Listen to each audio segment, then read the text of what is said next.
Hello guys, welcome to our podcast series on Muhurat Training. First of all, wish you a very happy Diwali. Guys, आज हम लोग detail में discuss करने वाले हैं what exactly is मुहूर्त trading. ये ट्रेडिशन कितने सालों से चला आ रहा है और क्यों चला आ रहा है, इस समय हमें किस टाइप के स्टॉक्स उठाने चाहिए. मोस्ट इंपॉर्टेंटली ये 2080 का संवत ईयर शुरू होने वाला है. हमें ऐसे स्टॉक्स पिक करने हैं जो हमें आने वाले 1 या 2 साल में एक अच्छा रिटर्न दें. आपको ये भी पता होगा 2024 में इंडिया में बहुत बड़े इलेक्शंस होने वाले हैं और इन इलेक्शंस का डेफिनेटली मार्केट में इंपैक्ट आने वाला है. इसका नेगेटिव इंपैक्ट भी आ सकता है, इसका पॉजिटिव इंपैक्ट भी आ सकता है. At the same time globally काफी सारे इकोनॉमिक चेंजेस हो रहे हैं जो हम लोगों को ऑलरेडी मार्केट में दिख रहे हैं और ग्लोबल इंपैक्ट की वजह से इंडिया मार्केट में भी काफी ज्यादा इंपैक्ट आता है. सारे फैक्टर्स को कंसिडर करते हुए हम लोग डिसाइड तो देखिए आप ही को करना है. हम लोग बस एक रिकमेंडेशन भी नहीं बोलेंगे, हम लोग एक डिस्कशन करेंगे कि किस टाइप के आप स्टॉक्स को कंसिडर कर सकते हैं. Because guys at the end आपका डिसीजन है कि उन स्टॉक्स में इन्वेस्ट करना है या नहीं करना. हम industry more of broad level में बात करेंगे क्या क्या चेंजेस आ रहे हैं और कौन कौन सी इंडस्ट्रीज बेटर परफॉर्म कर सकती हैं. हमारे साथ जुड़े हुए निखिल अग्रवाल सर, जो कि एक इक्विटी रिसर्च इंडस्ट्री में एक बहुत बड़ा रेनाउंड नेम है, बहुत अच्छा कर रहे हैं. इनकी जितनी एक्यूरेसी है उतनी शायद ही किसी इक्विटी रिसर्च एनालिस्ट की होगी. तो निखिल, पहले हम ये जानना चाहेंगे, मैं सर पहले क्वेश्चंस पे आऊं कि मार्केट में क्या होने वाला है क्या है, उससे पहले तो मैं ये जानना चाहूंगा कि ये संवत जो 2080 आने वाला है ये एग्जैक्टली होता क्या है, इसका मुहूर्त ट्रेडिंग से क्या रिलेशन है और इतने सालों से ये मुहूर्त ट्रेडिंग क्यों होती हुई आ रही है. तो सक्षम में इसको स्टार्ट करने से पहले अपने सारे व्यूअर्स को, ऑडियंस को हैप्पी दिवाली विश करना चाहता हूँ कि गाइस बहुत अच्छा साल रहे, आने वाला भी आपका, और ये दिवाली आपकी खुशियों वाली ही रहे. तो अभी आपने मुझसे पूछा विक्रम संवत, ये ना मेरे लिए भी एक डाउट था जब मुझे इसके बारे में पता नहीं था. और मुझे जितनी मेरी नॉलेज है सक्षम, आपको तो ये पता है क्योंकि मैंने आपके मुहूर्त ट्रेडिंग के सेशंस देखे हैं और आप बहुत ही अच्छा एक्सप्लेन करते हैं और बहुत ही अच्छी अवेयरनेस लाते हैं. तो मुहूर्त ट्रेडिंग और विक्रम संवत का रिलेशन बहुत सिंपल सा है. हमारे उज्जैन के एक किंग थे, छोटी सी कहानी है कि उज्जैन के एक किंग थे जिनका नाम था विक्रमादित्य. तो उन्होंने बिफोर क्राइस्ट यानी BC 57 में साकाज, जो ईरान की एक कम्युनिटी थी, उसको हरा दिया था. अच्छा. तब वहां के लोगों ने बोला कि यहाँ से एक न्यू ईरा की स्टार्टिंग है और उन्होंने वहां से इसको एक एज अ कैलेंडर, एक न्यू कैलेंडर लिया. अच्छा. तो विक्रमादित्य जो एक बहुत बड़ी विन की थी उस टाइम पर, तो उन्होंने वहां से एक ये वाला कल्चर स्टार्ट हुआ. अब बात कर रहे हैं मुहूर्त ट्रेडिंग की, तो जो कि वो एक बहुत ही अच्छे राजा थे, बहुत ही ऑनेस्ट राजा थे, तो उनका भी रिलीजियस भी थे, तो वो इसको बहुत स्पेशल मानते थे. एक स्पेसिफिक टाइम पे वो ट्रेडिंग करते थे. अब उस टाइम पे तो स्टॉक्स नहीं होते होंगे, उस टाइम पे वो शायद अपनी कुछ इस राज्य से रिलेटेड कुछ करते होंगे, कुछ स्टेट वाइज करते होंगे, बट उस टाइम पे वो भी उसको एक बिजनेस एक्टिविटी लेते थे. अच्छा. सो 57 वहां से, और जब 2000 से हमारा एक रेग्रियन कैलेंडर बोला जाता है, तो वहां से उसकी काउंटिंग जो 2023 में जब कंबाइन की जाती है तो वो 2080 हो जाती है, क्योंकि वो 57 BC से है. यस. आप 57 की फिगर को याद रखिए और जो भी आपका करंट ईयर चल रहा है उतनी फिगर ऐड कर दो, तो इसलिए 2080 है. 2080 है. तो बस ये वहीं से कल्चर चलता हुआ आ रहा है और बहुत ही ऑस्पिशियस डे है. मुहूर्त ट्रेडिंग हम लोगों के लिए एक बहुत रिलीजियस के साथ साथ एक प्रॉस्पेरिटी माना जाता है कि इस दिन से हम लोगों को ना, मतलब हम लोग इन्वेस्ट करेंगे, निवेश करेंगे, तो होपफुली हम लोगों के लिए बहुत ही अच्छा रिटर्न होगा. अगर मैं कहूँ तो ये हमारे लिए न्यू ईयर है. अच्छा. इन्वेस्टर्स के लिए, जो भी जितने भी इन्वेस्ट करते हैं उनके लिए न्यू ईयर है. हमारा साल तो मुहूर्त ट्रेडिंग से स्टार्ट हो जाता है. अच्छा. Financial year. यस. तो इस दिन हम लोगों को स्टॉक्स में इन्वेस्ट करना चाहिए जी. ये शॉर्ट टर्म के लिए करना चाहिए या लॉन्ग टर्म के लिए करना चाहिए, इसका मतलब मोटिव क्या है? अच्छा. तो इसके लिए मैं आपको बताऊंगा सक्षम कि इसका मोटिव बहुत सिंपल सा है. ये जो पर्टिकुलर दिवाली फेस्टिवल है, ये फेस्टिवल माना जाता है गॉडेस ऑफ लक्ष्मी, राइट. तो लक्ष्मी जी का फेस्टिवल है, तो लोग मोस्टली इसमें इन्वेस्ट ही करते हैं, क्योंकि इससे पहले धनतेरस आता है तो गोल्ड में करते हैं या प्रॉपर्टी में करते हैं, किसी में भी करते हैं. तो यहाँ पर हम लोगों की अप्रोच लॉन्ग टर्म ही रहती है. मुहूर्त ट्रेडिंग में बहुत ही कम लोग ऐसे होते हैं जिनका पर्पस होता है कि मैं सेल करूं. 90% लोग आपको मार्केट में ऐसे ही मिलेंगे कि नहीं, आज तो मुझे खरीदना ही खरीदना है. तो ये बेसिकली लॉन्ग टर्म इन्वेस्टमेंट, ये इन्वेस्टिंग डे है. अगर मैं मेजॉरिटी पे जाऊं, हार्डली 2-3% लोग होते होंगे मार्केट में जो सोचते हैं कि चलो आज भाव अच्छा है तो आज मैं बेच के निकल जाऊं क्योंकि आज बायर्स ज्यादा है. बट बेसिकली इस दिन इन्वेस्टिंग ही होती है. देखिए, मैं कई सालों से बहुत ज़्यादा एक्टिव था मार्केट के अंदर, बट लास्ट कुछ मंथ से या ऑलमोस्ट 1 ईयर बोल सकते हैं, मैं मार्केट के लगभग काफ़ी बाहर हो गया हूँ. ऑल्दो ब्रॉड लेवल पे कुछ चीज़ें पता है, कुछ आइडियाज़ है, बट जो करंट मार्केट में चल क्या रहा है उसका इतना आइडिया नहीं है, क्योंकि और चीज़ों की वजह से और चीज़ों में इतना इन्वॉल्व हो गए कि आइडिया नहीं है। तो निखिल, ऑडियंस के साथ साथ मुझे भी आप क्लियर करते चलेगा कि किस किस इंडस्ट्री में बहुत तेजी से चेंजेस आ रहे हैं, उस इंडस्ट्री में कौन कौन सी कंपनीज है जो एक आउट परफॉर्म करेंगी, जिससे कि हमें दर्शकों को भी एक आइडिया लग सके कि क्या वो अप्रोच लेके चले इस माहौर ट्रेडिंग पे। ठीक है, एग्जैक्टली हम कोई रिकमेंडेशन नहीं दे रहे, बट हाँ उन्हें एक गाइडेंस दे रहे हैं, बाकी वो अपनी रिसर्च करके उसमें इन्वेस्ट फाइनली कर सकते हैं। बहुत ही अच्छी बात। तो पहला क्वेश्चन ये है कि जो मार्केट का ओवरऑल आउटलुक है, ठीक है, निफ्टी ने अभी ऑल टाइम हाई बनाया, फिर थोड़ा बहुत एक रेंज में चल रहा है, अभी गिर भी गया था थोड़ा सा। तो मार्केट का आपका आउटलुक क्या है? थोड़ा 6 महीने से अगर हम 1 साल की बात करें तो आपका क्या आउटलुक है? क्योंकि लॉन्ग टर्म में हमें पता ही है निफ्टी को ऊपर ही जाना है, अगर हम 4, 5, 7, 8 साल की बात करें तो, ठीक है, जो कि मेन मोटिव होता है माहौर ट्रेडिंग का कि 5-5 साल 10-10 साल तक आप होल्ड कीजिए, क्वालिटी स्टॉक में इन्वेस्ट कीजिए। बट सिंस आज कल इतने लॉन्ग तो कोई इन्वेस्ट करता नहीं है, लोग 6 महीने साल भर का मैक्सिमम टारगेट लेके चलते हैं। तो आप उसी के रिस्पेक्ट में बताइए कि मार्केट का ओवरऑल आउटलुक क्या है? ओवरऑल आउटलुक, अब सक्षम ने तो यहाँ आउटलुक बोला है, और कुछ ऑडियंस में ऐसे लोग होंगे जिनको ये आउटलुक समझ में नहीं आएगा, तो बहुत सिंपल में बता देता हूँ। रिटर्न्स, अच्छा, रिटर्न आप ऐसे ही समझ लिए, लोग जैसे कि नॉर्मली हम इंडियंस एफडी में ज्यादा रिटर्न इन्वेस्ट करते हैं रिटर्न्स के लिए, तो यहाँ बात रिटर्न्स की हो रही है। बिल्कुल। तो निफ्टी का अगर मैं देखूं तो एक साल में करीब 9.75 का रिटर्न है। ओके, ठीक है, पिछले समर से समर। यस, 2022 से लेकर अगर मैं इस दिवाली तक की बात करूं तो 9.75 का रिटर्न है, जो कि एक नॉर्मल एफडी से बहुत ही ज्यादा है, क्योंकि जितनी मेरी नॉलेज कहती है बैंक की, वो 5-6 ही मैक्सिमम बोल दिया मैंने। अगर मैं बात बैंक निफ्टी की कर रहा हूं, बैंक निफ्टी मतलब जिसके अंदर हम बैंकिंग के स्टॉक्स देखते हैं, वो इसलिए जरूरी है क्योंकि हमारा देश बैंकिंग सेक्टर पे बहुत डिपेंड करता है, क्योंकि फाइनेंशियल है ना। बिल्कुल। तो इसके रिटर्न्स भी 4.75 के अराउंड थे। ठीक है। तो ओवरऑल इनके रिटर्न्स प्लस में ही आ रहे हैं, जबकि इनके साथ अदर फैक्टर्स भी एसोसिएटेड हैं, कुछ ऐसे फैक्टर्स जो इनकी ग्रोथ को रोकते हैं। अच्छा। अगर मैं मिड कैप की बात करता हूँ, मिड कैप वो स्टॉक्स होते हैं जो 5,000 करोड़ से लेके जिनकी मार्केट कैप 20,000 करोड़ तक की होती है। बिल्कुल। तो उनके आप रिटर्न्स सुन के शॉक्ड हो जाएंगे सक्षम। अच्छा। क्योंकि मैंने खुद कैलकुलेट करे हैं, 22% की रिटर्न है, more than 22%, which is a very good sign. आप इंडेक्स की बात कर रहे हैं? हाँ जी, मैं इंडेक्स, तो उसके अंदर सारी कंपनीज आ गई जो भी मिड कैप में है, तो इनके रिटर्न्स बहुत पॉजिटिव हैं। और जैसा कि अभी आपने बताया, आपने मुझे बोला कि मैं मार्केट से दूर रहा हूं, बट स्टिल आपके फैक्ट्स एंड फिगर बहुत क्लियर हैं कि मार्केट ने ऑल टाइम हाई टच किया है। तो ऑल टाइम हाई टच किया है, तो एक ये बहुत ही, मैं कहूंगा, पॉजिटिव साइन है मार्केट के लिए। 2023 11 सितंबर को कुछ हुआ था, 20,000 की मार्केट टच करी थी, तो ये एक बहुत ही रिमार्केबल बेंचमार्क है निफ्टी के लिए। कोविड के बाद से 3 साल में 4 साल में यहाँ तक रिकवरी लाना, ये एक बहुत ही अच्छा साइन है। तो मार्केट तो ग्रो कर रहा है, ओवरऑल सेंटिमेंट्स बहुत अच्छे बने हुए, बहुत अच्छे बने, जिसमें आप फैक्टर्स भी तो देखिए। अगर अभी रशिया यूक्रेन वॉर एंड भी नहीं हुआ है, उससे पहले इजराइल और पैलेस्टीन वॉर स्टार्ट हो गई। सही बात है। बट स्टिल ये मार्केट आपको कुछ ना कुछ रिटर्न दे रहा है, और आपको बैंकिंग सेक्टर से ज्यादा रिटर्न दे रहा है, एफडी से ज्यादा रिटर्न दे रहा है। तो मार्केट में पॉजिटिविटी तो है।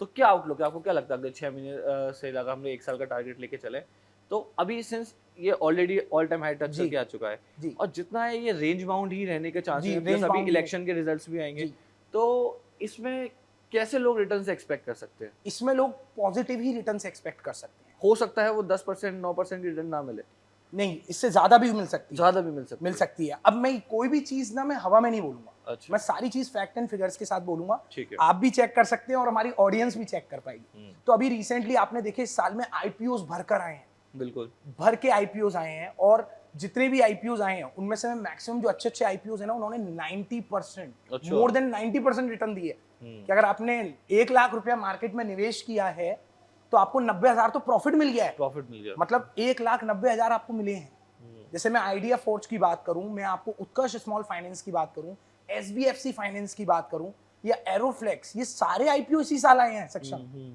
और सबने बहुत अच्छे रिटर्न्स दिए हैं। मींस जब कंपनीज जो लिस्ट कर रही हैं, वो भी मान रही हैं कि ये साल बूम कर रहा है, इसने बूम करना स्टार्ट कर दिया है। तो बहुत ही अच्छा साल रहेगा। और जैसा कि आपने स्टार्टिंग में बताया, या कि हम सबको एक आइडिया भी है कि 2024 में इलेक्शन है, जो कि एक बहुत पॉजिटिव साइन है। जो रूलिंग पार्टी है वो बहुत अच्छा बजट दे के जा सकती है, क्योंकि ये भी तो है कि अगर मेरा लास्ट ईयर है तो मैं बहुत अच्छा ही परफॉर्म करूंगा, तो उससे भी मार्केट के सेंटिमेंट्स बहुत हाई रहेंगे।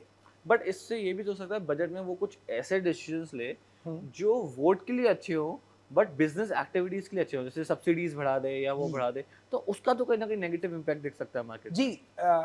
हो सकता है, ये हो सकता है, लेकिन हमेशा ध्यान रखिएगा बजट या कोई भी ऐसी चीज जब पॉलिसीज आती हैं, इनको इस तरीके से डिजाइन किया जाता है कि हर सेक्टर खुश रहे। सैलरी वाले के लिए टैक्स फ्री कर देंगे, बिजनेस वाले के लिए कोई एक्टिविटी में एग्जेम्पशन देंगे।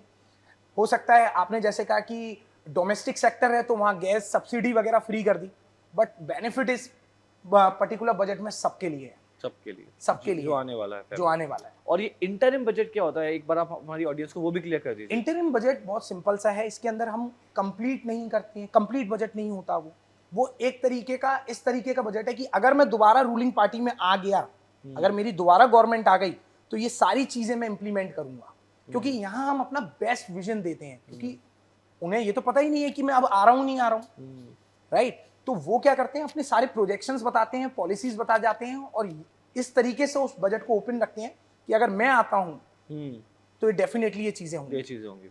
मतलब बेसिकली इंटरिम बजट क्या होता है, जैसे हर साल गवर्नमेंट अपना फुल बजट रिलीज करती जी। है, फेब को रिलीज करती है, वो पूरा थ्रू आउट द ईयर उसको एग्जीक्यूट करती है।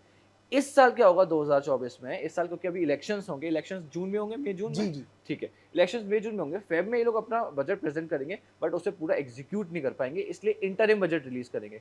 फिर जब अगर ये गवर्नमेंट आ जाती है, फिर से ये अपना दूसरा फाइनल बजट रिलीज करेंगे उसमें आने के बाद, आने के बाद, पावर में, और फिर वो उसको वो एग्जीक्यूट करेंगे। और अगर ये रूलिंग पार्टी दोबारा से आती है तो ये एक मेजर पॉजिटिव साइन है for the market. Yes for the market, क्योंकि इनकी प्रीवियस पॉलिसीज बहुत अच्छा कर रही हैं। और अब सोचिए अगर ये एग्जीक्यूशन में अच्छा है और एग्जीक्यूटेड हो गया, मतलब ये प्रॉपर हो गई ग्राउंड पे, तो बहुत ही अच्छा रहेगा।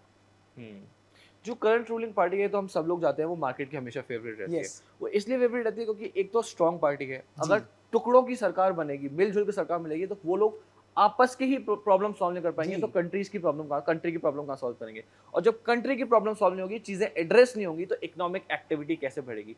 इसलिए एक स्ट्रॉन्ग गवर्नमेंट जो डिसीजन ले सके और जो बिजनेस पे अपना फोकस रखती हो, उसका सेंटर में होना बहुत जरूरी है, जिससे कि ओवरऑल इकोनॉमिक एक्टिविटी बढ़े। जितनी ज़्यादा इकोनॉमिक एक्टिविटी बढ़ेगी, उतना रिपल इफेक्ट आएगा, उतना ही कंपनीज अर्न करेंगी, जितना कंपनीज अर्न करेंगी उतना ही मार्केट बूम करेगा, राइट। सो निखिल, आपसे दूसरा क्वेश्चन हमारा ये है कि ग्लोबल चीज़ें बहुत तेज़ी से बदल रही है, ठीक है। जैसे यूएस में हम देख रहे हैं, इतना तेज़ी से डेवलपमेंट नहीं हो रहा, इन्फ्लेशन रेट बहुत तेज़ी से, इन्फ्लेशन को कंट्रोल करने के लिए वो रेट्स पे रेट्स बढ़ाए जा रहे हैं, जिस वजह से मार्केट में इतना इम्पैक्ट नहीं आ पा रहा, बिजनेसेस इतने खुश नहीं हैं, बट कहीं ना कहीं उन्हें इन्फ्लेशन भी कंट्रोल करनी है, ठीक है। यूके में गवर्नमेंट आई है, काम कर रही है, अच्छा, उम्मीद है, बट अभी भी सिचुएशन इतनी अच्छी नहीं है जो होनी चाहिए, ठीक है। और कहीं ना कहीं यूएस, यूके, जर्मनी, जब हम इन मार्केट की बात करते हैं, तो आज भी ये लीडर्स हैं, और इन्हीं की बेसिस पे हमारा इम्पैक्ट आता है इंडियन मार्केट में। जितनी इकोनॉमिक एक्टिविटी वहाँ बढ़ेगी, उतना हमारा एक्सपोर्ट बढ़ेगा, उतनी इकोनॉमिक एक्टिविटी इंडिया में बढ़ेगी और इंडियन मार्केट भी ग्रो करेगा।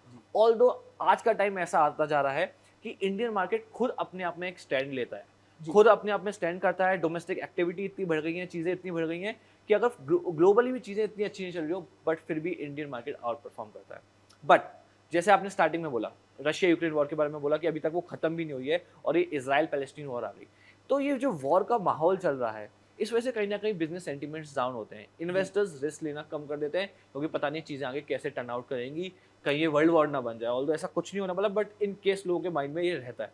जैसे कोविड आया, एकदम से पूरा मार्केट गिर गया, तो अब वॉर जैसे सिनारियो में मार्केट बहुत तेजी से गिर जाता है। तो अब ये बात आती है कि इतने सारे ग्लोबल फैक्टर्स की वजह से जो फ्लक्चुएशन आ रही है, उससे कैसे बचा जा सकता है, या क्या स्ट्रैटेजी बनाई जा सकती है जिससे कि ये ग्लोबल फैक्टर से हमारा जो पोर्टफोलियो है उतना इम्पैक्ट ना करे। सो बहुत ही अच्छा क्वेश्चन पूछा है इन्होंने, और and he is very smart because ये ऑडियंस के ना सारे क्वेश्चंस कवर कर लेते हैं। तो इसके लिए मैं बताता हूँ कि जैसे ग्लोबली आपने बोला, तो ग्लोबली इम्पैक्ट वही पड़ेगा। मतलब जैसे रशिया यूक्रेन वॉर के टाइम पे हुआ कि थोड़ा मार्केट गिर रहा है, फिर ऊपर आ रहा है, किसी दिन किसी ने मिसाइल छोड़ दी, किसी दिन अपनी आर्मी लेकर किसी की टेरिटरी में एंटर किया, तो वही रहेगा। तो ऐसा कुछ बहुत मेजर इम्पैक्ट नहीं आने वाला है, मेजर इम्पैक्ट नहीं आ रहा। लोग वर्ल्ड वॉर की तरफ जा रहे हैं, मैं कह रहा हूँ वर्ल्ड वॉर नहीं हो रहा है, वर्ल्ड वॉर नहीं हो रहा। हाँ, अब बात आती है पोर्टफोलियो की, क्योंकि ये मेन चीज है। तो पोर्टफोलियो के लिए मैं आपको एक ही चीज बोलूंगा सक्षम, कि यहाँ आपको पोर्टफोलियो बनाना है एमसीबी पे। अब एमसीबी बहुत यूनिक टर्म है। तो एमसीबी मतलब monopoly, second consumption and B for blue chip. आपको एम फॉर मोनोपोली पे ध्यान रखना है, सी फॉर कंजम्पशन पे ध्यान रखना है और बी फॉर ब्लू चिप पे ध्यान रखना है, सब कुछ सही हो जाएगा। अब जैसे कि बात आ रही है कि आपने बोला वॉर जोन है, आज सारी कंट्रीज अपने इनको देखते हुए अपने लिए मेजर प्रिकॉशंस ले रहे हैं। सब कह रहे हैं यार डिफेंस में इन्वेस्ट करना है, तो हमारा भी तो डिफेंस में स्टॉक्स हैं कुछ, अब हमारी पब्लिक को पता नहीं है, ऑडियंस को पता नहीं है। तो अगर मैं उसके लिए बोलूँगा तो मैं तो कहूँगा कि भैया हेल बहुत अच्छा है, हिंदुस्तान एरोनॉटिक्स लिमिटेड। और अगर देखेंगे प्रीवियस सेशन में मार्केट गिर भी रही है तो वो स्टॉक्स कंटिन्यूसली अप ट्रेंड में है, परफॉर्म कर रहे हैं। Yes, BDL, Bharat dynamics limited, ये वो स्टॉक्स हैं जिनकी बैक गवर्नमेंट ऑफ इंडिया करता है। अगर मान के चलिए, जैसे कि हम जानते हैं हमारे करंट प्राइम मिनिस्टर जो हैं वो डिफेंस में बहुत अच्छा इन्वेस्ट करते हैं, वो खुद ही इन्वेस्ट रहते हैं एक्चुअली, जिस तरीके से वो मेजर चीज़ों को सपोर्ट करते हैं। तो हेल और बीडीएल एक बहुत अच्छा पिक हो सकता है। अच्छा, तो वॉर से भी हमें चीज़ें समझनी है। और अगर मैं बात करूं मोनोपोली की, तो अगर मैं बात करूं आईआरसीटीसी, इसका कोई सब्स्टिट्यूट ही नहीं है। दिवाली है, फेस्टिवल है, लोग घूमने जाएंगे, न्यू ईयर है, घूमने जाएंगे, बिजनेस पे कोई इम्पैक्ट नहीं आ रहा है। अगर मैं बात करूं सीडीएसएल की, तो सीडीएसएल क्या है, जिस पर्टिकुलर कंपनी के पास आपके और मेरे शेयर्स रखे हुए हैं, हमारी ऑडियंस के शेयर्स रखे हुए हैं, तो इनका वॉर से कोई इम्पैक्ट नहीं होना, उस पर्टिकुलर कंपनी का तो बिजनेस ग्रो ही करना है। तो सीडीएसएल बहुत अच्छा पिक हो सकता है। तो कुछ इन कंपनीज पे हमें ध्यान रखना है, जैसे आईटीसी हो गया, मोनोपोली है सिगरेट में, बहुत बड़ी मार्केट है उसकी, तो आईटीसी एक बहुत अच्छा पिक हो सकता है। तो इस तरीके से हमें अपने क्या करना है, मोनोपोली स्टॉक्स को देखना है। अगर अब बात करता हूं मैं कंजम्पशन पे, तो कंजम्पशन से यहाँ हमारे माइंड में क्या आता है कि जो चीज हम एक तरीके से कंज्यूम कर रहे हैं उसमें हम इन्वेस्ट कर रहे हैं। अब दिवाली है, लोग मोस्टली शॉपिंग करते हैं, फीमेल्स बहुत अच्छी शॉपिंग करती हैं, फीमेल्स का सबसे बेस्ट पार्ट है ज्वेलरी, तो कल्याण ज्वेलर्स हो गए, बहुत अच्छा नाम है, पीसी ज्वेलर हो गया, ये वो स्टॉक्स हैं जो कि बूम पे हैं। बूम पे। अगर मैं बात करूं कि न्यू ईयर आने वाला है, अभी 2 महीने में न्यू ईयर पे खड़े होंगे हम लोग, बिल्कुल। तो वहां लोग ट्रेवल करेंगे, तो यहाँ पर आप ट्रेवल और टूर पे थोड़ा ध्यान रखेंगे। तो यहाँ से अगर बात आ गई तो मैं एविएशन में इंडिगो का नाम ले लेता हूँ, क्योंकि जाओगे तो आप फ्लाइट से जाएंगे तो इंडिगो की फ्लाइट बुक करेंगे, ट्रेन से जाओगे तो आईआरसीटीसी बुक करोगे, राइट। तो अगर बात करूं मैं होटल की, तो होटल इंडस्ट्री बूम करेगी। तो जैसे कि ताज जीवी के बहुत बड़ा नाम है, आईटीसी एक बहुत बड़ा नेम है, आजकल लेमन ट्री निकल के आ रहा है। हाँ, लेमन ट्री उसकी अगर मैं देखूं बजट होटल्स, यस, तो ये वाला ये एक ना मैं कहूंगा एक मिडिल क्लास, उसके लिए बहुत अच्छा है, जिसका 3,000 से लेकर 4,000 तक का बजट होता है, तो उनके लिए तो ये बहुत अच्छी चीज है। तो वो लोग इसमें जा सकते हैं, उन्हें लो में भी रुकना और हाई अफोर्ड नहीं कर सकते, हाई अफोर्ड नहीं कर सकते, तो वो ये इंडस्ट्री बूम पे आने वाली है और ये आ रही है। ऐसा नहीं है कि आएंगी। आज आप देखिए कि इंडिगो का स्टॉक ऑलमोस्ट 2,000 क्रॉस कर चुका है और अभी तो वो ऑल टाइम हाई 2700 को टच करके आया है। अच्छा। और अभी भी वो कुछ 2300 के आसपास चल रहा है, which is a good sign.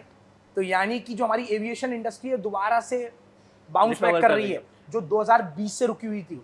But at the same time aviation industry में कंपटीशन भी तो बहुत आ रहा है, जैसे हम आकाशा एयरलाइंस की बात करें, टाटा ने अपनी सारी एयरलाइंस कंसोलिडेट कर रही हैं, फॉरेन प्लेयर्स भी एंटर कर रहे हैं मार्केट में, तो इसको हम लोग कहाँ देख सकते हैं, वहाँ पे कंपटीशन में इंडिगो कैसे स्टैंड करेगा? इंडिगो ऐसे स्टैंड करेगा कि कुछ कंपनीज ऐसी हैं जो लिस्टेड ही नहीं है। अगर आप कहो आकाशा, तो मैं जब उसका वैल्यूएशन करने जाऊंगा इंडिगो के आगे, तो उसकी कोई मार्केट नहीं है। आज भी लोग एयर एशिया में बैठते हैं, उसका स्टॉक ही नहीं है। जब उसका स्टॉक नहीं है तो आप इन्वेस्ट कैसे करेंगे? फिर उसके कंपैरिजन में आता है स्पाइस जेट, तो इंडिगो का लेवल कहाँ है, स्पाइस जेट का कहाँ है, वो हमें पता है, क्योंकि अगर आप ट्रैवल करते हैं या नहीं भी करते हैं तो भी हमें कहीं ना कहीं कुछ न्यूज़ सुनने को मिल ही जाती है। तो वहाँ इंडिगो जैसी एयरलाइंस को बहुत बेनिफिट है। अगर मैं बात करूँ तो अभी भाई की मूवी आ रही है सलमान खान की, मोस्टली लोग दिवाली पे जाएंगे, न्यू ईयर पे पिक्चर देखने दिवाली पे मूवी आ रही है? यस। कौन सी मूवी आ रही है? टाइगर 3। अच्छा, टाइगर 3। तो पीवीआर की बात करूंगा यहाँ पर मैं, तो आप देखिए अभी सनी पाजी धूम मचा के गए थे, जबकि मूवीज इतनी अच्छी नहीं थी। जैसे अभी जवान एक मूवी आई थी, गदर 2 मूवी आई थी, मूवीज अच्छी नहीं थी, बट जो एक क्रेज था 2018, 17, 19 में हुआ करता था, कोविड से पहले मूवीज को लेके क्रेज होता था। उस समय पे हमें याद है जैसे सन ऑफ सरदार और एक कोई मूवी आई थी, उन दोनों के बीच कंपटीशन चला, शायद हैप्पी न्यू ईयर आई थी, जी है जी ना? जी तो इन मूवीज के बीच में कंपटीशन चलता था कि जी। कौन ऐसा परफॉर्म करेगी, कौन 500 करोड़ पहले कमाएगी, कौन 600 करोड़ पहले जी जी कमाएगी। एक पब्लिक के बीच क्रेज होता था, जो कि कोविड के बाद हमने देखा उतना क्रेज नहीं मिला। नहीं। लोग ओटीटी प्लेटफॉर्म पे चले गए थे, फिर उसके बाद वापस आने में उन्हें लग रहा जी था अभी क्या, चलो ठीक है इसी पे चलाते हैं। कुछ बड़े बैनर्स की मूवीज नहीं आई थी। जी अब जैसे ये गदर 2 आई, जवान, जो कि मूवीज इतनी अच्छी नहीं थी बट उनकी हाइप इतनी थी मार्केट में, बहुत। हजार हजार करोड़ कमा के गई। जी तो इससे जो आप शायद रिलेट करेंगे, सिनेमास को बहुत ज्यादा फायदा हुआ है। बहुत ज्यादा, और ये इंडस्ट्री बूम कर रही है। अगर वापस। आप देखेंगे कि गदर 2 जिस टाइम पर रिलीज हुई है, उसके बाद से पीवीआर का स्टॉक कितना इंक्रीज किया है। कुछ 1350 के आसपास ट्रेड कर रहा था, Trade कर रहा है। और उसके बाद वो स्टॉक 1600-1700 टच करके आया है, जो कि एक बहुत बड़ी चीज है। सक्षम 300-400 पॉइंट का मूव है एक स्टॉक में। जबकि कोविड के बाद इतने लॉसेस हो गए थे कि जी। उन्हें मर्जर करना पड़ा। उन्हें मर्जर करना पड़ा था। जी, तो ये स्टॉक्स पे आपको नजर रखनी है, इनके ऊपर ध्यान रखना है। मैं हमेशा बोलता हूँ, आप अपनी आम जिंदगी से देखिए। आम जिंदगी में देखोगे तो आपको जवाब आने लगेगा कि यार मैं तो पिक्चरों में इन्वेस्ट कर रहा हूँ, मैं मूवी देखने जा रहा हूँ, तो क्या इसका स्टॉक है? मैं घूमने निकल रहा हूँ, तो क्या इंडिगो का स्टॉक है? बेसिकली आपको जैसे निखिल कह रहे हैं, उसी में मैं थोड़ा चीजें ऐड ऑन करना चाहूंगा जी कि जैसे चीजें मार्केट में बहुत हो रही हैं, ठीक है। जैसे मार्केट में आप देखेंगे क्रोमा इलेक्ट्रॉनिक स्टोर है, ठीक है। जी। लोग वहाँ पे जाके अब बहुत ज़्यादा शॉपिंग करने लगे हैं, इतने ज़्यादा आउटलेट्स खुल गए हैं, ठीक है। जैसे आप देखेंगे हल्दीराम्स बहुत ज़्यादा हल्दीराम। तेज़ी से खुल रहा है, चीज़ें बढ़ रही हैं। डोमिनोज देखेंगे आप, ये भी देखेंगे जैसे इन्होंने बोला कि सिनेमा में अब लोग ज़्यादा जा रहे हैं, लोगों का वो वापस से वो क्रेज Craze। क्रिएट हो रहा है। जी जो निखिल ने बोला इसमें मैं कुछ ऐड ऑन करना चाहूँगा, जो निखिल ने बोला इसी में मैं कुछ ऐड ऑन करना चाहूँगा। जैसे कि सराउंडिंग्स में हम चीज़ें देखते हैं, जैसे आप देख रहे होंगे क्रोमा के स्टोर्स बहुत खुल गए हैं, लोग वहाँ पे से इलेक्ट्रॉनिक्स खरीद रहे हैं, राइट। अभी बिग बिलियन सेल आई थी अमेजोन की, फ्लिपकार्ट की भी सेल आई थी, वहाँ पे भी इन्होंने बम्पर सेल रिकॉर्ड की है। फिर जैसे इन्होंने पीवीआर के बारे में बताया, बिग बैनर्स की मूवी आ रही है, लोगों में वापस से बहुत ज़्यादा क्रेज आ गया है, और ये मूवीज़ हैं हज़ार हज़ार करोड़ बहुत इजीली कमा रही हैं, राइट। फिर भी इसके साथ साथ और काफ़ी सारी चीज़ें हैं, जैसे आपने ऑब्जर्व किया होगा बैंक ऑफ बड़ौदा की जो मार्केटिंग एक्टिविटीज़ हैं वो बहुत तेज़ी से बढ़ गई हैं, बहुत ज़्यादा विजिबल हो गया है। जबकि जो पब्लिक सेक्टर के स्टॉक्स होते हैं इतने ज़्यादा विजिबिलिटी क्रिएट करते नहीं है, इतनी ज़्यादा मार्केटिंग नहीं करते। ये लोग अपने अपने क्रेडिट कार्ड रिलीज कर रहे हैं, ठीक है। जैसे टूरिज्म का पहले इतना क्रेज नहीं होता था लोगों के बीच में जितना अब हो गया है। हर कोई अपनी एक कोई ना कोई ट्रिप प्लान कर रहा है, कुछ लोग इंडिया की ट्रिप प्लान कर रहे हैं, कुछ लोग फॉरेन की ट्रिप प्लान कर रहे हैं, जिस वजह से जो हॉस्टल का एक कॉन्सेप्ट है बहुत तेजी से बढ़ गया है। बढ़ गया। अब ये तो बहुत सारी चीजें मैंने आपको बता दी, अब इसमें से आपको अपना माइंड यूज करके कुछ ऐसी चीजें निकालनी है जो बहुत ज्यादा बूम करेंगी। जैसे फॉर एन एग्जाम्पल, जैसे मेरी नजर में जैसे क्रोमा स्टोर खुला है, ठीक है, राइट, खुल रहे हैं, इनकी कॉस्टिंग भी इन्वॉल्व होगी। इलेक्ट्रॉनिक्स में लोग प्रेफर करते हैं जहाँ पे ज़्यादा सस्ता मिले, राइट। तो अगर उन्हें ऑनलाइन सस्ता मिलेगा तो वहाँ से ले लेंगे। तो मेरी नज़र में, ऐसा मैं 100% नहीं कह रहा, बट मेरी नज़र में क्रोमा एक इतना बड़ा पिक नहीं होगा। ऑल्दो क्रोमा लिस्टेड नहीं है, मैं एक एग्जाम्पल के तौर पे इसको यूज़ कर रहा हूँ। बट जहाँ हम लोग बात करें एविएशन सेक्टर की, वहाँ मुझे पता है जिस तरीके से एयरपोर्ट बन रहे हैं, जिस तरीके से दिल्ली एयरपोर्ट इतना क्राउडेड हो गया है। क्राउडेड क्यों हो रहा है? क्योंकि डिमांड बहुत ज़्यादा आ रही है, लोग ट्रैवल बहुत ज़्यादा कर रहे हैं। तो एविएशन सेक्टर में जो बूम आने वाला है वो बाकी सेक्टर्स को आउट परफॉर्म करेगा। तो मैं एक एविएशन सेक्टर का पिक ढूंढ सकता हूँ। जी तो इसमें आपको आसपास की सराउंडिंग ऑब्जर्व करनी है, फिर उन्हें रिलेट करना है, एनालिसिस करनी है कि कौन सी चीजें आउट परफॉर्म करेंगी, बेटर रिजल्ट्स देंगी। फिर आपको इन्वेस्ट करना है। सिर्फ ये नहीं कि यार ये चलता हुआ दिख रहा है यहाँ इन्वेस्ट कर लेते हैं, ये चलता हुआ दिख रहा है ये इन्वेस्ट कर लेते हैं। देखिए चलता हुआ तो आपको सब कुछ दिखेगा, सब कुछ दिखे, बट हाँ क्या चीज आउट परफॉर्म कर सकती है, वही एनालिसिस आपको डिफरेंशिएट करेगी और आपको एक इक्विटी रिसर्च एनालिस्ट बनाएगी। अगर आप जॉब भी ढूंढ रहे हैं इस डोमेन में तो आपको ये स्किल आनी ही चाहिए। अपने लिए इन्वेस्ट करने के लिए ढूंढ रहे हैं तो आनी ही चाहिए, बट हाँ जॉब के लिए भी आपको ये स्किल आनी चाहिए। टेस्ट में इस टाइप की स्किल्स पूछी जाती है, इंटरव्यू में टेस्ट किया जाता है, राइट। तो हम लोग डिस्कस कर रहे थे कि आप बताए थे एविएशन सेक्टर के बारे में, टूरिज्म सेक्टर से और भी कुछ सेक्टर्स आपको जो ऐसा लग रहा है जो आउट परफॉर्म करेंगे। यस करेंगे डेफिनेटली। अगर मैं बात करूं आजकल व्हीकल्स के लिए बहुत आ रहा है, अगर मैं बात करूं फ्यूचर के लिए तो उनके अलग स्टॉक्स हैं, अगर मैं बात करूं आर्टिफिशियल इंटेलिजेंस की तो उनके अलग स्टॉक्स हैं, अगर मैं बात करूं जैसे 5G हम सब यूज़ कर रहे हैं तो उसमें दो बड़े नाम हैं, एक रिलायंस और एक एयरटेल, भारतीय एयरटेल, यही इन्वेस्ट कर रहे हैं और इनके रिजल्ट भी बहुत अच्छे आए हैं, इनके रिजल्ट्स भी अच्छे आए सक्षम। अगर मैं बात करूं यहाँ पर आर्टिफिशियल इंटेलिजेंस की, क्योंकि फ्यूचर वही है, तो टाटा एलेक्सा इसमें बहुत बड़ा नाम है, अच्छा, परसिस्टेंट कंपनी इसमें बहुत बड़ा नाम है और इनके रिजल्ट कंटिन्यूअसली बहुत अच्छे हैं। बहुत अच्छे। मतलब इनकी मार्केट हिल नहीं रही है। ऐसा नहीं है कि इनके अंदर फॉल मेजर आ रहा है या मेजर राइज आ रहा है, ये कंटिन्यूअसली ग्रो कर रहे हैं। हमारी लैंग्वेज में इन्हें एलिफेंट स्टॉक बोलते हैं। जैसे हाथी होता है, स्ट्रॉन्ग चलता है मगर धीरे चलता है, पर चलता जरूर है, आप उसको धक्का नहीं दे सकते हैं। तो ये वो स्टॉक्स हैं जो आपके पोर्टफोलियो को चलाएंगे। Elephant stocks. Elephant stocks. अगर मैं बात करूं आज ईवी की, इलेक्ट्रॉनिक व्हीकल्स की बात करूं, राइट, तो वहां पर आप टाटा मोटर्स बहुत बड़ा पिक है। आप टाटा के प्रोजेक्ट्स देखिए, टाटा के पर्टिकुलर मॉडल्स देखिए। आज जो टाटा की गाड़ियां आ रही हैं उन सबके अंदर उसने ड्रीम प्रोजेक्ट्स निकाले हैं, और उनके जो मॉडल्स हैं ना, दे आर कमेंडली गुड। मतलब आप उनकी सेल्स देखेंगे ना तो उनके revenues quarter on quarter increase कर रहे हैं अलॉन्ग विद द प्रॉफिट्स, और इनकी मार्केट मेजर है, इनकी मेजर मार्केट है सक्षम। तो ये सारी चीजें हम लोगों को बहुत बहुत ज्यादा देखनी होती है। अगर 5G में कर रहे हो तो रिलायंस, भारती एयरटेल पे चले जाओ। आर्टिफिशियल इंटेलिजेंस में कर रहे हैं तो मैं तो एक ही बात बोलूंगा, टाटा एलेक्साई परसिस्टेंट पे फोकस रखें। अगर आप बात करते हैं किसकी, इलेक्ट्रॉनिक व्हीकल्स की, तो यहाँ टाटा मोटर्स एक बड़ा नाम हो सकता है आपके लिए, राइट। अगर आप बात कर रहे हैं रिन्यूएबल एनर्जीज की, तो वहाँ के स्टॉक्स अलग हैं। ब्यूरोसेल रिन्यूएबल्स एक बहुत अच्छी कंपनी है, तो वो इन स्टॉक्स में अगर आप इन्वेस्ट करते हैं तो आप डेफिनेटली बहुत अच्छा इन्वेस्ट कर पाएंगे, और आपका जो पोर्टफोलियो ग्रो ही करेगा। निखिल, जैसे आप डिफेंस कंपनीज की बता रहे थे, तो जैसे हम इंडिया के लोग हैं और जैसे हमें भी आइडिया नहीं है कि इंडिया के डिफेंस स्टॉक्स इतना अच्छा कर रहे हैं, ऐसे गुड्स मैन्युफैक्चर कर रहे हैं जिनकी फॉरेन में डिमांड आ रही है। क्योंकि आज तक हम यही सुनते आए हैं, इंडिया जितना भी डिफेंस का जो इक्विपमेंट खरीदता है फॉरेन से खरीदता है, क्योंकि वहाँ की कंपनीज वो चीज़ें बहुत अच्छी बनाती हैं। जब आप डिफेंस स्टॉक में इन्वेस्ट करने की बात कर रहे हैं तो कहीं ना कहीं हम इन्हें एक्सपोर्ट भी कर रहे होंगे इंटरनल कंजम्पशन के साथ साथ जी। तो क्या इनमें वो क्वालिटी है, क्या इनमें वो प्रॉफिटेबिलिटी है कि हमें इसमें इन्वेस्ट करना चाहिए, और किस लेवल पे ये कम्पीट कर रहे हैं फॉरेन डिफेंस कंपनीज के साथ? तो जो आपने अभी क्वेश्चन पूछा, तो इसका मैं आंसर ये दूंगा आपको कि इंडिया कॉम्पिटिट कर रहा है बहुत अच्छे लेवल पे। अगर आप थोड़ा भी डिफेंस के बारे में, जैसे कि नॉर्मली लोग नहीं पढ़ते हैं, मगर आप पढ़ेंगे तो आप देखेंगे कि हमारी ना बहुत कंट्री की मेजर डीलिंग्स हो रही हैं। आजकल हम सुन रहे हैं अपाचे हेलीकॉप्टर, तो यो मोदी जी ने इसके लिए डील करा है बाहर से। आज हम लोग उन सारी, आज एयरबस अभी हमने बस सुना था, एयरबस इंडिया में आने वाली है। तो ये किनके लिए आ रहा है, उनकी डील कौन करता है? ये आपका हिंदुस्तान एरोनॉटिक्स। तो इसमें मेजर इन्वेस्टमेंट हो रही है, और हमारी कंट्री बाहर की कंट्रीज के साथ मिलकर मेजर टेक्नोलॉजीज में डील करती है। अब इसका एक बहुत बड़ा एग्जांपल बता देता हूँ, ब्रह्मोस।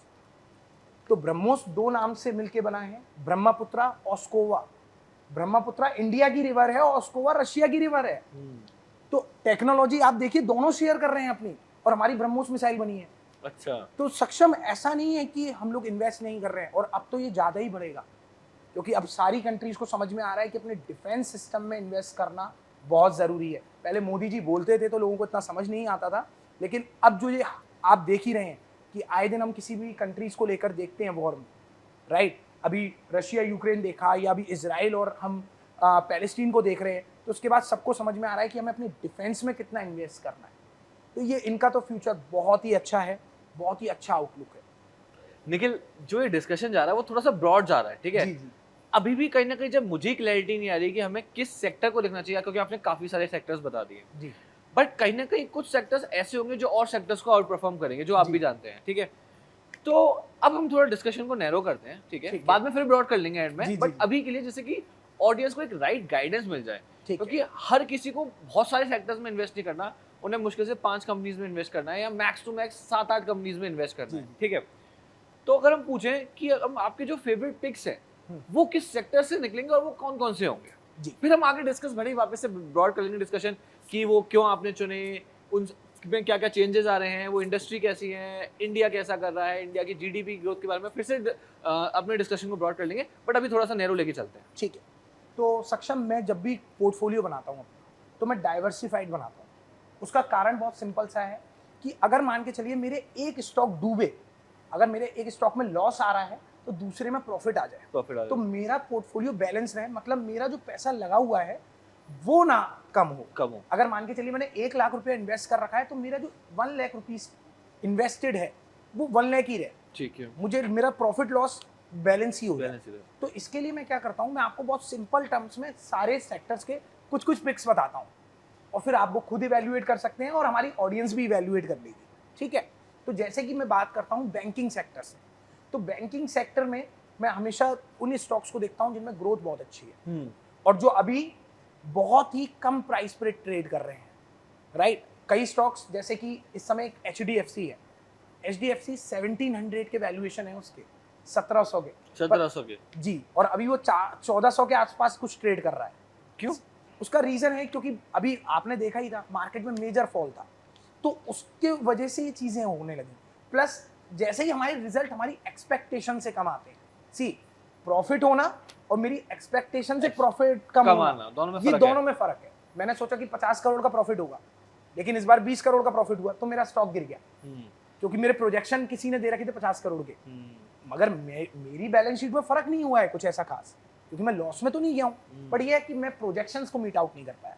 तो HDFC, ICICI एक बिग नेम है, बट अगर आप देखोगे तो यहाँ पर एक स्टॉक जो बहुत बहुत अच्छा जा रहा है, बहुत अच्छी बैंक है, वो IDFC फर्स्ट बैंक। ये उन पर्टिकुलर मैं ऑडियंस के लिए, इन्वेस्टर्स के लिए बोलना चाहूंगा जो कि बिलो 100 रुपीज में इन्वेस्टमेंट ढूंढ रहे हैं, जो कह रहे हैं कि यार 100 से नीचे का कोई स्टॉक बताओ सर, तो उनके लिए बहुत अच्छा हो सकता है कि आप इसमें पैसा इन्वेस्ट करिए और फिर आराम से इसको ग्रो होते हुए देखिए, क्योंकि ये company year by year grow ही कर रही है in terms of each and everything, या तो प्रॉफिट्स की बात हो, या उसके डिविडेंड्स की बात हो, या फिर उसके एक्सपेंशन की बात हो, तो उनमें कर रही है।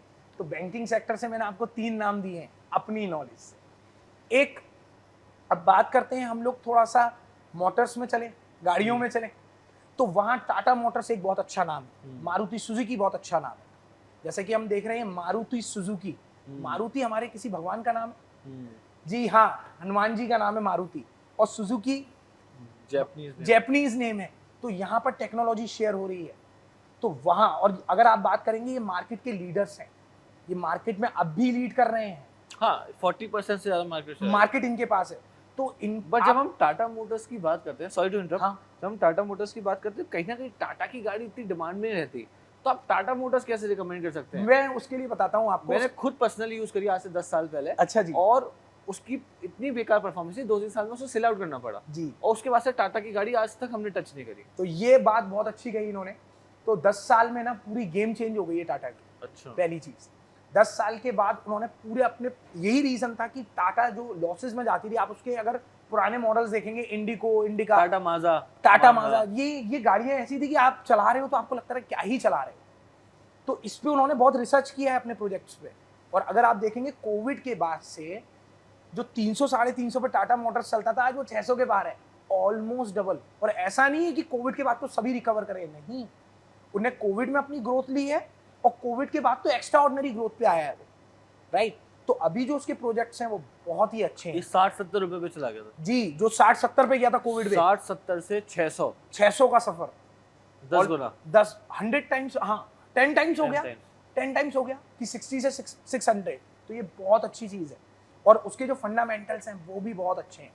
प्लस आप जानते हैं जो हमारी, मतलब जो इंडिया है या कोई भी कंट्री हो, वहाँ पर रिच से ज़्यादा मिडिल क्लास और पुअर इकोनॉमी, पुअर क्लास है। अगर मैं कहूँ लोअर मिडिल क्लास, तो मिडिल क्लास लोगों की ना एक अप्रोच है कि यार 7-8 लाख रुपए में एक ठीक ठाक गाड़ी आ जाए, तो वो 10 लाख तक में, 8 लाख तक में एक अच्छी गाड़ी टाटा देता है, 6 लाख रुपए में टाटा दे देता है, और रिलायबल प्रोजेक्ट है, रिलायबल प्रोडक्ट है at a same point of time. तो इसीलिए मैं टाटा मोटर्स बोलता हूँ। तो इसका फ्यूचर भी बहुत अच्छा है। कौन से मॉडल्स बता रहे थे आप जो बहुत अच्छा परफॉर्म कर रहे हैं? जैसे कि इसके अभी नए मॉडल आए हैं, जैसे टाटा हैरियर आया है, टाटा नेक्सॉन आया है, तो ये इनकी डिमांड आ रही है। इनका तो मैं पर्सनली खुद बोलूंगा कि, बट जैसे फॉरेन प्लेयर्स आए हैं, हाँ किया, ये बहुत ज्यादा, किया सेल्टोस की आप डिमांड देख रहे हैं 15-16 लाख की रेंज में, और भी बहुत सारे आए हैं, MG Hector is a big name. तो फिर इनके सामने कैसे compete करेगा? इनके सामने इस तरीके से compete करता है क्योंकि ये एक रेंज आगे निकल जाती है। Okay. जैसे किया की गाड़ियां, ये सेल्टोस हुआ, ये MG आपने कहा, ये 15-16 लाख में आ जाती हैं। ठीक है। तो मैक्सिमम लोग सोचने से पहले, अगर मैं खुद एक इन्वेस्टर के तौर पर हूँ, या मैं कार खरीदने जा रहा हूँ, तो मैं कहूँगा यार 12 लाख या 16 लाख रहने देते हैं यार, 16 लाख मेरे बजट से बाहर जा रहा है, तो फिर मैं 10 तक के अंदर आऊँगा। तो वहाँ 10-12 तक में मुझे ना मारुति और टाटा ही दिखती है। मैं कहूँगा यार सियाज गाड़ी अच्छी है, ठीक है, सेडान है, अच्छी लगेगी, ठीक है। वहाँ मैं दूसरी चीज़ देखूंगा, अगर मैं मोटर्स, टाटा मोटर्स में देखूंगा तो उसके प्रोजेक्ट बहुत अच्छे हैं और 10-12 लाख में वो मुझे बहुत अच्छी चीज़ें दे देता है। तो वहाँ ये कंपनीज उनसे नीचे आ जाती नहीं आता, और उस सेगमेंट में अच्छा परफॉर्म कर रही है, बस। उसमें कंपटीशन है ही नहीं। उसमें कंपटीशन है ही नहीं। और और आप कंज्यूमर की पॉकेट का कहाँ से लाएंगे सॉल्यूशन? कंज्यूमर की पॉकेट को ध्यान रखा है टाटा ने। और उस पॉकेट में, उस बजट में बहुत अच्छा प्रोडक्ट दे रहे हैं, यस, जो पहले नहीं ऑफर कर जो रहे थे। पहले नहीं होता था। सक्षम में 10 साल पहले, यही रीजन है कि उन्होंने पूरी गेम चेंज करी है 10 साल में। आप सच कह रहे हैं, 10 साल में आपने बिल्कुल उस गाड़ी को छोड़ दिया होगा, क्योंकि उस समय कुछ था ही नहीं उसके अंदर। और इनका जैगुआर लैंड रोवर जो डिवीजन है वो भी अच्छा कर रहा है। वो तो बेहतरीन कर रहा है, वो तो आपको पता ही है कि रतन टाटा जी का ही है। तो वो उनकी अंडरटेकिंग कहीं ना कहीं इन सब चीज़ों को बहुत अच्छा सपोर्ट करती है। तो जैसा कि मैंने बताया कि अगर आपको ऑटोमोबाइल सेक्टर में देखना है तो आपको इन दो कंपनियों पर ध्यान रखना है। ठीक है, सो हम लोग इसको डिस्कशन को नैरो करते हुए चल रहे थे, फिर से हम लोगों ने थोड़ा डिस्कशन अपना आगे बढ़े, बट कोई नहीं। तो अभी आपने इसमें हमें ऑटोमोबाइल के स्टॉक्स बताए, राइट जी। उससे पहले आपने किसके बताए? तो इससे पहले मैंने आपको बताए थे स्टॉक्स, कहाँ के? डिफेंस स्टॉक्स बताए थे, राइट। तो उससे पहले मैंने आपको एक 5G के भी बताए हुए हैं। तो इस तरीके से आपको देखने हैं। अब जैसे कि आपने ऑटोमोबाइल सेक्टर में देख लिया, अब मैं आपको FMCG सेक्टर बोलूं तो ITC is a big name. मेरे घर में दावत का आटा आता है, ठीक है, किसी के घर में किसी का बच्चा क्लासमेट के रजिस्टर यूज कर रहा होगा, तो ये प्रोडक्ट कहाँ से आ रहे हैं?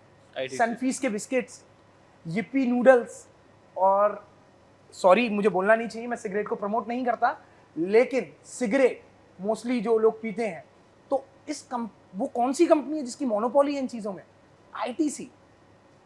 तो आशीर्वाद का आटा और ये सारी चीजें, वो FMCG में मेन लीड कौन है? ITC। और ITC का भी मैं आपको ऐसे ही नहीं बोल रहा हूँ, ITC का भी अगर आप प्रॉफिट देखेंगे, आप ITC की ग्रोथ देखेंगे, तो आप खुद देखेंगे कि अब स्टॉक 430 पे है। एक टाइम था 2020-21, इवन इन 22 में भी वो स्टॉक 270 के आसपास ही ट्रेड करता था। पर अभी कुछ टाइम में, जैसे कि आपने स्टार्टिंग में बताया कि अब लोगों की ना स्पेंडिंग हैबिट्स बदल रही हैं, लोग ट्रैवल कर रहे हैं, लोग फूड पे इन्वेस्ट कर रहे हैं, तो ITC is a good name. उसी पे मैं एक और ऐड करूंगा, जुबिलेंट फूड वर्क, उनका बेस्ट रहता है, जो कि डोमिनोज, हम लोग, हमारी मोस्टली ऑडियंस उसे डोमिनोज के नाम से जानती है। अगर आप उसको देखोगे तो उनका जो कहते हैं ना मैनेजमेंट, उनका सप्लाई चेन और जो उनकी चेंजेस करने की पॉलिसीज हैं, 99 में पिज्जा, अभी फेस्टिव सीजन है तो उसमें वो कुछ लेकर ही आए होंगे, मेन्यू में प्रॉपर चेंज, बहुत तेजी से चेंज करते हैं वो सक्षम। तो ये मार्केट लीडर्स हैं। अगर आप FMCG में जा रहे हो तो मैं इसमें इन्वेस्ट करूंगा, तो इन प्रोडक्ट्स में, मैं इन कंपनीज में इन्वेस्ट करके अपने पोर्टफोलियो को रखूंगा। जैसे कि अभी आपने बताया, मैं आपसे बोल भी रहा था कि आपने बहुत सारी सेक्टर्स के नाम ले रहे हो, आप बहुत सारी कंपनीज के नाम ले रहे हो, जिससे हमारी ऑडियंस कंफ्यूज हो सकती है। तो आप कुछ ऐसा बता रहे थे कि जब भी आप इन्वेस्ट करते हैं आप पूरा पोर्टफोलियो लेके चलते हैं जी। ऑडियंस कंफ्यूज ना हो उसके लिए हम लोग अभी थोड़ा सा बेटर डिस्कशन करेंगे और चीज़ें क्लियर करेंगे, क्लैरिटी लाएंगे। बट इनका जो मैं समझ पा रहा हूँ, वो निखिल का कहना ये है कि आपको 4-5 स्टॉक्स नहीं उठाने हैं, आपको अपने पोर्टफोलियो को डाइवर्सिफाई करना है जी, राइट, यही आप कहना Yes. चाहते हैं। इसलिए मिनिमम 10-15 कंपनीज, हाँ जी, 10 तो आप इन्वेस्ट करो। 10 अगर तो आप किसी invest- की 5 की है तो 5 करो, मगर अलग अलग सेक्टर्स की। अलग-अलग कि अगर sectors के। एक सेक्टर डूबे तो दूसरा सेक्टर आपको कम से कम वहां से रिटर्न्स तो दे। Returns तो दे। अगर बैंकिंग सेक्टर डूबा तो आपका इंटरटेनमेंट यानी एविएशन सेक्टर, इन सब से तो आपको पैसा है, सही बात राइट। है। अगर बैंक्स बोल रही हैं कि मेरे पास इन्वेस्टमेंट के लिए या हमारे रिजल्ट्स पुअर आ रहे हैं, तो at a same point of time PVR तो कमा के दे, PR तो कमा के दे, आपकी इंडिगो तो कमा के दे, राइट, आपका IRCTC कमा के दे, या फिर आपका डिफेंस कमा के दे। अगर मैं बात करता हूँ तो मैं इनकी ना, मेरी कैटेगरीज हैं, मैं हमेशा मोनोपोली स्टॉक्स, मोनोपोली क्यों? क्योंकि इनका कोई सब्स्टिट्यूट नहीं है, इनकी मार्केट हिलती नहीं है, मार्केट में कितनी भी फ्लक्चुएशन आए, इन पे बहुत ही कम फ्लक्चुएशन आती है। तो इन स्टॉक्स को आप ध्यान से देखिए। अब आपके हमारे ऑटोमोबाइल सेक्टर हो गया, FMCG हो गया, आजकल एक फैशन में नायका आया हुआ है, अगर फीमेल हैबिट्स देखूं तो ग्रो ही कर रही हैं, ऑनलाइन में लोग कितना परचेसिंग कर रहे हैं, तो ये कॉस्मेटिक्स में बहुत इन्वेस्ट कर रहे हैं, कॉस्मेटिक्स में बहुत इन्वेस्ट कर रहे हैं, इवन वुमेन के साथ मेन भी बहुत ज्यादा कॉस्मेटिक यूज करने लगे। यस। तो वहां हम लोगों को ना मेट्रो सिटीज के को अपने माइंड में रखना है, वहां लोग इतना शॉप पे नहीं जाते, ऑनलाइन पे जाते हैं, तो वहां नायका की एक बहुत बड़ी मार्केट हो सकती है। अभी आपने क्रेडिट कार्ड के बारे में मुझसे बात करी थी, तो वहां में SBI क्रेडिट कार्ड को प्रमोट करूंगा, क्योंकि वो बहुत अच्छा कर रहा है। यस, क्योंकि वो गवर्नमेंट की अंडरटेकिंग है। SBI, state bank of India उसको बैक करता है। मैंने देखा है कुछ पिछले कुछ सालों में फिनटेक पे गवर्नमेंट ने बहुत ज्यादा इन्वेस्ट किया है। क्रेडिट कार्ड की जो पूरी कंपनी है एसबीआई ने अपनी अलग कर रखी है, एसबीआई कार्ड जो लिस्ट भी होती है शायद कोविड के आसपास की Yes, list yes. हुई थी। तो उसमें भी वो इतने ऑफर्स और इतनी सारी चीजें लेके आ रहे हैं जो कि जी। हम एक्सपेक्ट नहीं नहीं करते एक करते। पब्लिक कंपनी से। प्राइवेट बैंकों को समझ में आता है क्योंकि वो प्योर प्रॉफिट पे चलते हैं और पूरा उनका जो मैनेजमेंट होता है बहुत डायनेमिक होता है। बट जब हम पब्लिक सेक्टर को देखते हैं वो प्राइवेट बैंक से अच्छा करते हुए या बराबर compete करते हुए देखते हैं, तो हमें समझ में आता है कि गवर्नमेंट कितना पुश दे रही है जी, फिनटेक पे। बहुत। और इसी में एक ऐड ऑन करना चाहूंगा, एक बड़ा नेम, एमसीएक्स। लोग जो एमसीएक्स मतलब मल्टी कमोडिटी एक्सचेंज, ये क्या है? कमोडिटीज में ट्रेड होता है। तो ये कंपनी भी मोनोपोली है। अच्छा। और अभी इसने रिसेंटली, मैंने कुछ मार्केट में टारगेट्स लिए हुए थे और रिसेंटली वो कुछ 1600 से वो सीधे शूट करके 2300 तक पे पहुंच गया है। ये एक बहुत बड़ा मूव है। लोग कमोडिटीज में, जैसे हमें पता है जैसे एनएससी एक एक्सचेंज है, बीएससी, मैं आपको क्लियर कर दूंगा, आपको नहीं बताओ। नेशनल स्टॉक एक्सचेंज एक एक्सचेंज है, बॉम्बे स्टॉक एक्सचेंज एक एक्सचेंज है जिसपे लोग जाके ट्रेड करते हैं और ये एक्सचेंज एक चार्ज लेते हैं, एक कमीशन लेते हैं पर ट्रांजैक्शन पे, जिससे ये लोग कमाते हैं। ये भी at the end of the day ये भी खुद एक कंपनी है जिन्हें प्रॉफिट कमाना है। जी। सिमिलरली एमसीएक्स है, मल्टी कमोडिटी जी। एक्सचेंज। इस पे कमोडिटीज में ट्रेड होता है, जैसे मस्टर्ड हो गया, ये मस्टर्ड ऑयल जो हो गया, ठीक है, व्हीट हो गया, लोग गोल्ड हो गया, सिल्वर हो गया, लोग इस पे खरीद और बेच सकते हैं, पूरा का पूरा कॉन्ट्रैक्ट कर चुके हैं, कर सकते हैं बल्क में। तो मेरा क्वेश्चन यही है निखिल कि कमोडिटीज में ट्रांजैक्शन बढ़ी हैं, अगर बढ़ रही हैं तो क्यों बढ़ रही हैं? उसका रीजन है, ये पहले 2020 से पहले नॉर्मल था। उस टाइम तक लिमिटेड ही लोग करते थे। अगर आप गूगल भी करोगे तो उस टाइम पे ऐसे आता था कि इंडिया में 2% या 3% लोग ही ट्रेड करते हैं। कमोडिटीज में कह रहे हो? मैं ओवरऑल ओवर ट्रेडिंग ही कह रहे हो? यस, उसमें ट्रेडिंग ही नहीं करते थे लोग। मतलब इंडिया का यूथ का ही मैं बता रहा हूँ 2 से 3%। जैसे ही 2020 आया, सबको टाइम बहुत मिला। 2020-21 यू वोंट बिलीव सक्षम, जो 2020 से पहले के डीमेट है ना, और जो 2020 के बाद के डीमेट अकाउंट्स हैं। डीमेट अकाउंट्स मतलब जिनसे हम शेयर्स और कमोडिटीज में ट्रेड करते हैं, उस अकाउंट के थ्रू उनके मैजिकल नंबर्स हैं। अच्छा। एकदम से आप ये देखिए कि एकदम से इतने सारे लोग इसमें इन्वेस्ट करना स्टार्ट कर दिए। तो इसके अंदर से ना ब्रोकर्स बहुत कमा रहे हैं। आप देखिए, अब हाल ही के दिनों में अपस्टॉक्स, ग्रो, जीरोदा, 5 पैसा, ये नए नाम आ गए मार्केट में। 2020 से पहले हम कुछ ही लोग जानते थे। आईसीआई डायरेक्ट, आईसीआईसी, और वो भी आपने क्या बोला, आईसीआईसीआई डायरेक्ट, क्योंकि कहीं ना कहीं शायद आपका अकाउंट होगा या आप बैंक पे ट्रस्ट करते हैं। आज आप देख रहे हैं अपस्टॉक्स, ग्रो, तो ये कंपनीज क्यों आ गई? रीजन यही है क्योंकि इनको पता लगा कि यार यहाँ पे एक बहुत बड़ी मार्केट है, लोग इन्वेस्ट कर रहे हैं और 2020 से तो ये नंबर कंटिन्यूअसली बढ़ रहे हैं।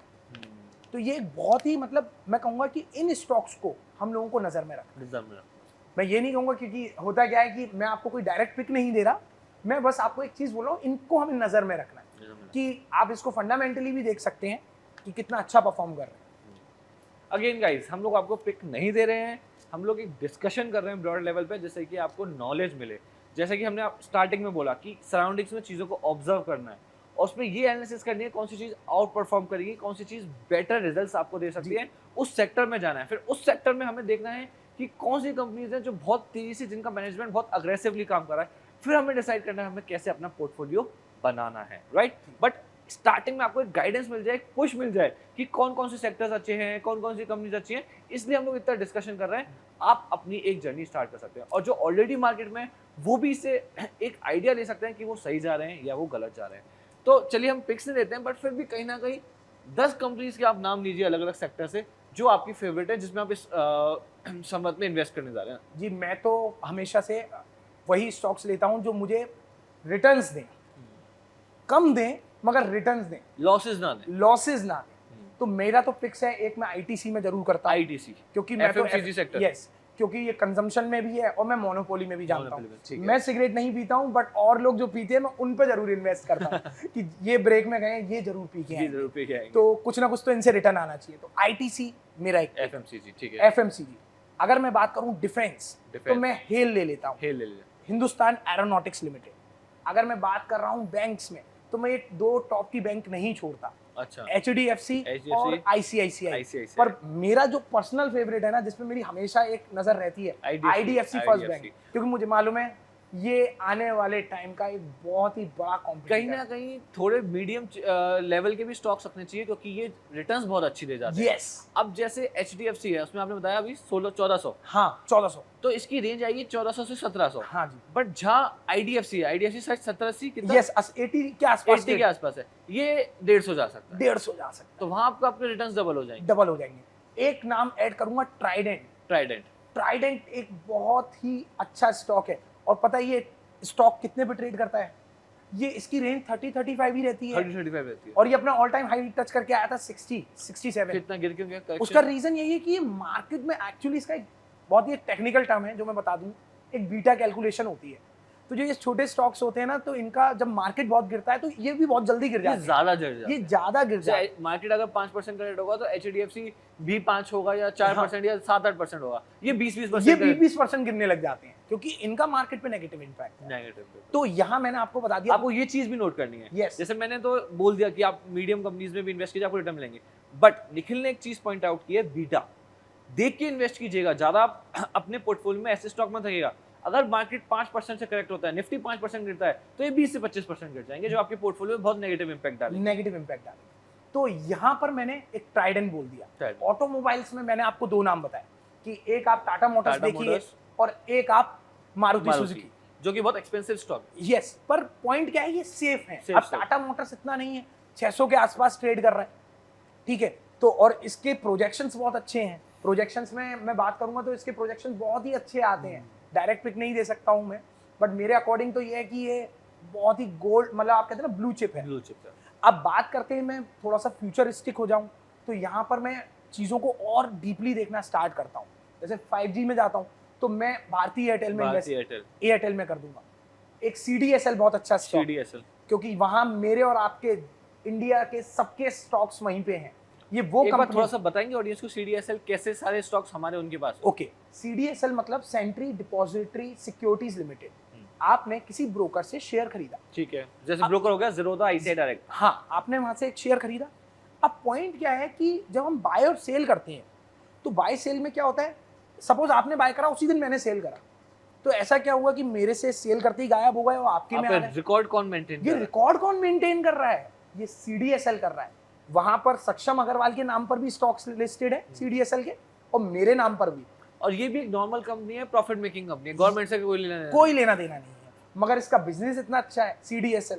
आप देखिए अभी ही ये स्टॉक बहुत अच्छी तरीके 30-40% इंक्रीज करा है इसने, 30%। और इसमें कोई दूसरी कंपनी आ नहीं सकती। नहीं आ सकती। क्यों? इसकी एक सिस्टर कंसर्न आ रही है, अब उसका भी IPO आने वाला है, NSDL। वो अभी आएगा, तब तक की तो मार्केट इसके पास है। ये सिस्टर कंसर्न है। यस, इसकी सिस्टर कंसर्न है, ये NSDL आ रही है, तो वो भी अभी अपकमिंग डेज में आएगी। उसको अपनी मार्केट बनानी पड़ेगी, तब जाकर। ये भी पर ट्रांजैक्शन कमीशन चार्ज करते हैं। यस, छोटा छोटा ट्रांजैक्शन इनका भी रहता है। तो CDSL एक बहुत बड़ा पिक है। अगर मैं बात करूं, आप ब्रीवरीज में जाइए तो वहां वरुण बेवरेजेस मेरा फेवरेट नेम। अच्छा जी, वरुण बेवरेजेस। अगर आप जितने भी मान के चलिए, आपकी पेप्सी हो गई, आपके जितने भी ब्रेवरेजेस हो गए, जूसेस हो गए, सबके राइट्स हैं, सबके राइट्स वरुण बेवरेजेस के पास हैं। तो ये वो स्टॉक है जहां आपका पैसा इन्वेस्ट के साथ साथ ग्रो ही करेगा। इंडिया में पेप्सी को बेचने का राइट वरुण बेवरेजेस बेवरेजेस। और को। मजे की बात आपको एक बात बताता हूँ, हर साल इस कंपनी में स्प्लिट होता है। हर साल ये शेयर 800 से 900 से स्टार्टिंग करता है और 1800 तक जाता है। जून में हर साल इसके अंदर स्प्लिट आता है, फिर ये स्टॉक 900 और 800 का हो फिर से जाता है। वापस से ट्रेड करने जाता है। तो आप समझ रहे हैं एक साल मार्केट कैप कितना बढ़ रहा है, कितना बढ़ा, और स्टॉक वाइज आपकी वैल्यू कितनी बढ़ रही है। इसके डिविडेंड्स बहुत अच्छे हैं। तो ये मेरा एक फेवरेट टीम है इसके अंदर कि वरुण बेवरेजेस बहुत अच्छा स्टॉक हो सकता है।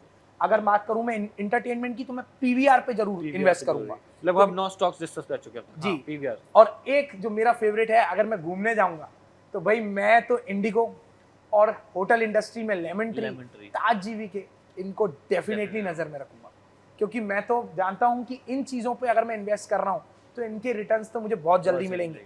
उसका कारण एक और भी है, क्योंकि अभी आपको पॉजिटिविटी आने वाली है मार्केट में। सी, गवर्नमेंट फैब में बहुत अच्छा बजट निकालेगी, राइट?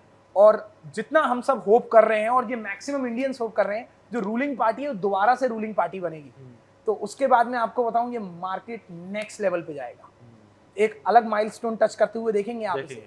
तो ये इन चीजों को ध्यान में रखते हुए इन स्टॉक्स को कंसीडर करिए।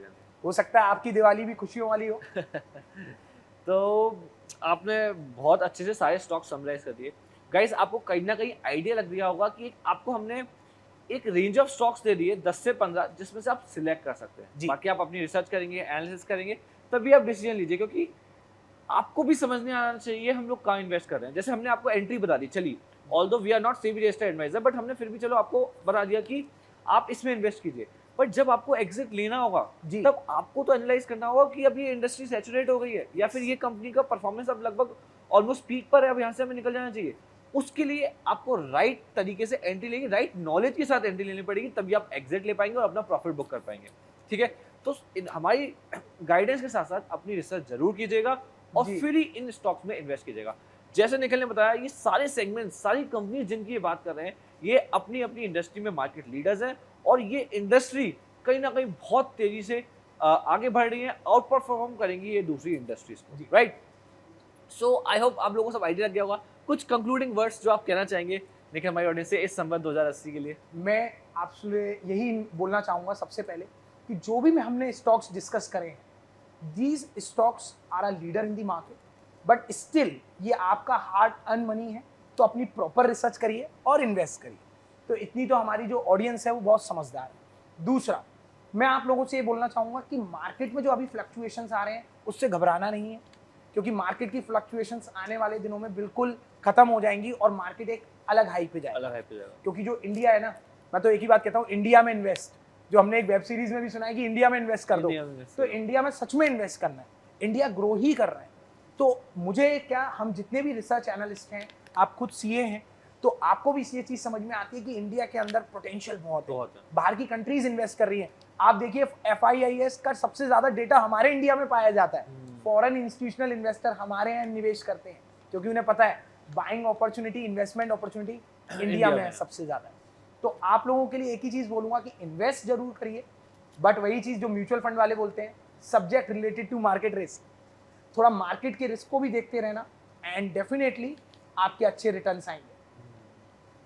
वही जो हम हर बार डिस्कस करते हैं और जो कि सच भी है, आने वाले 5 नहीं, 10 नहीं, 15 नहीं, 20 नहीं, 25 साल की अगर हम लोग प्रोजेक्शन लेके चलें तो इंडिया कहीं नहीं जा रहा। इंडिया है, इंडिया ग्लोबल इकोनॉमीज को लीड कर रहा है और आगे जाके करेगा।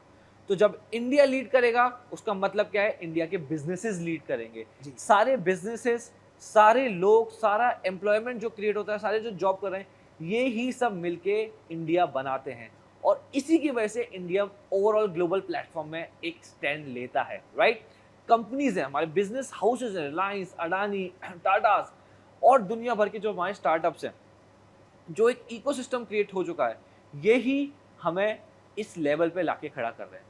तो जब बिजनेस इंडिया ग्रो कर रहा है मतलब बिजनेस ग्रो कर रहा है, और जब बिजनेसेस ग्रो कर रहे हैं तो ऑब्वियसली लोग कैपिटल एक्सेस करने के लिए अपने अपने आईपीओज ला रहे हैं, स्टॉक मार्केट में अपनी अपनी कंपनीज लिस्ट करा रहे हैं, और जो ऑलरेडी लिस्टेड है वो आउट परफॉर्म कर रही है, वो बहुत तेजी से आगे बढ़ रही है। और जब वो आउट परफॉर्म करेंगी, year by year profits post करेंगी, तो इनके स्टॉक्स बहुत तेजी से आगे भागेंगे, जहां पे सब लोग रिटर्न्स कमाएंगे, कंपनीज रिटर्न कमाएंगी, इनके एम्प्लॉइज सैलरी हाइक या किसी और तरीके से रिटर्न कमाएंगे, और आप जैसे सारे इन्वेस्टर्स भी रिटर्न कमाएंगे, right. So guys we hope कि आपकी दिवाली शुभ हो और आपको बहुत बहुत ज़्यादा अच्छे रिटर्न्स मिले और आप एक कैलकुलेटिव डिसीजन लें। और बट मोस्ट इंपॉर्टेंटली, अगर आप कम अमाउंट भी इन्वेस्ट करें, बट इस साल महुरा ट्रेडिंग पे आपको इन्वेस्ट करना है, जिससे कि आप इस जर्नी को कंटिन्यू रखें, या फिर आप पहली बार इन्वेस्ट करने जा रहे हैं तो आप इस जर्नी को स्टार्ट कीजिए। आपको बहुत अच्छा लगेगा, आपको एक आइडिया मिलेगा, आप अपने आप को ज़्यादा रिलेटेड महसूस करेंगे, ज़्यादा कनेक्टेड महसूस करेंगे इंडिया से और इंडिया के बिजनेसेस से। So guys, thank you so much, we will see you in another podcast. Thank you. Thank you.